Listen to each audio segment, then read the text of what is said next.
أعوذ بالله من الشيطان الرجيم. بسم الله الرحمن الرحيم.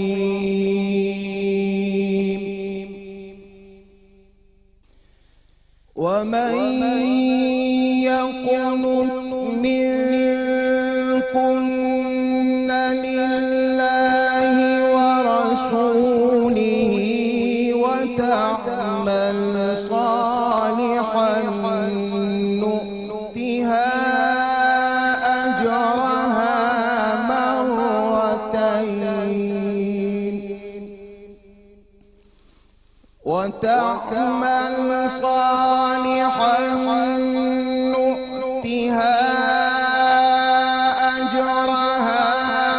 مرتين وأعتدنا لها رزقا كريما. يا نساء النبي لستن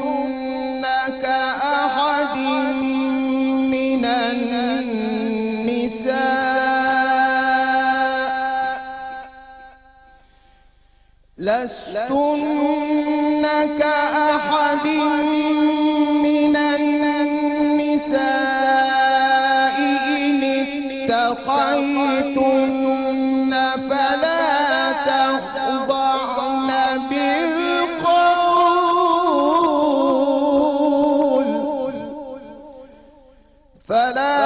تخضعن بالقول فيطمع الذي في قلبه مرض وقلن قولا معروفا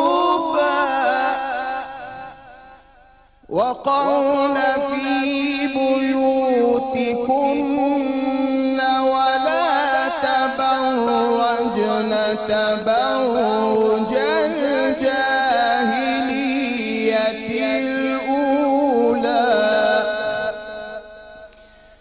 ولا تبرجن تبرج الجاهلية الأولى وأقمنا الصلاة وآتينا الزكاة وأطعنا الله ورسوله إنما يريد الله ليذهب عنكم الرجس أهل البيت ويطهركم تطهيرا. واذكرن ما يتلى في بيوتكن من آيات الله والحكمة إن الله كان لطيفا خبيرا.